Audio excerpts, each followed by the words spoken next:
আল্লাহর হাবিব সাল্লাল্লাহু আলাইহি ওয়াসাল্লাম বলেছেন, মান বানা মসজিদান মিন মালিহি ফিদ দুনিয়া বানাল্লাহু লাহু বাইতান ফিল জান্নাহ। যে ব্যক্তি নিজের পকেটের টাকা খরচ করে দুনিয়াতে মসজিদ বানায়, আল্লাহ তাআলা তার জন্য জান্নাতে ঘর বানায়। 60টা জিনিস মানুষ মরে যাওয়ার পরে তার কবরে পৌঁছতে থাকে। ইন্না মিম্মা ইয়ালহাকুল মুমিন মিন হাসানাতিহি বা'দা মাউতিহি। মানুষ মরে যাওয়ার পরেও যে 60টা জিনিস তার কবরে পৌঁছায়, তার মধ্যে একটা হচ্ছে মসজিদান বানাহু। সে যে মসজিদ বানিয়ে গিয়েছে, ওই মসজিদের সওয়াব। সুবহানাল্লাহ পড়েন।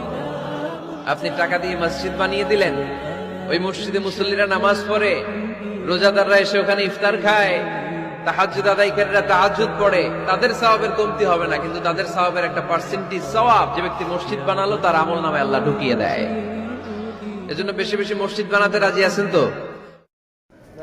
মাশাআল্লাহ, আলহামদুলিল্লাহ, মাশাআল্লাহ। আল্লাহ মানুষকে হিদায়াত দান করুন। আল্লাহর হাবিব সাল্লাল্লাহু আলাইহি ওয়াসাল্লাম বলেছেন, মান বানা মসজিদান মিন মালিহি ফিদ দুনিয়া বানাল্লাহু লাহু বাইতান ফিল জান্নাহ। যে ব্যক্তি নিজের পকেটের টাকা খরচ করে দুনিয়াতে মসজিদ বানায়, আল্লাহ তাআলা তার জন্য জান্নাতে ঘর বানায়। 60টা জিনিস মানুষ মরে যাওয়ার পরে তার কবরে পৌঁছতে থাকে। ইন্না মিম্মা ইয়ালহাকুল মুমিন মিন হাসানাতিহি বা'দা মাউতিহি। মানুষ মরে যাওয়ার পরেও যে 60টা জিনিস তার কবরে পৌঁছায়, তার মধ্যে একটা হচ্ছে মসজিদান বানাহু। সে যে মসজিদ বানিয়ে গিয়েছে, ওই মসজিদের সওয়াব। সুবহানাল্লাহ পড়েন।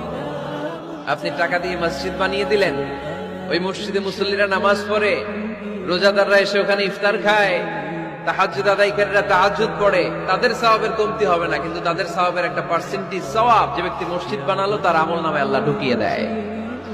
এজন্য বেশি বেশি মসজিদ বানাতে রাজি আছেন তো?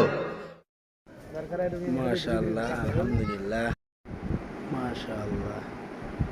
আল্লাহ মানুষকে হিদায়াত দান করুন।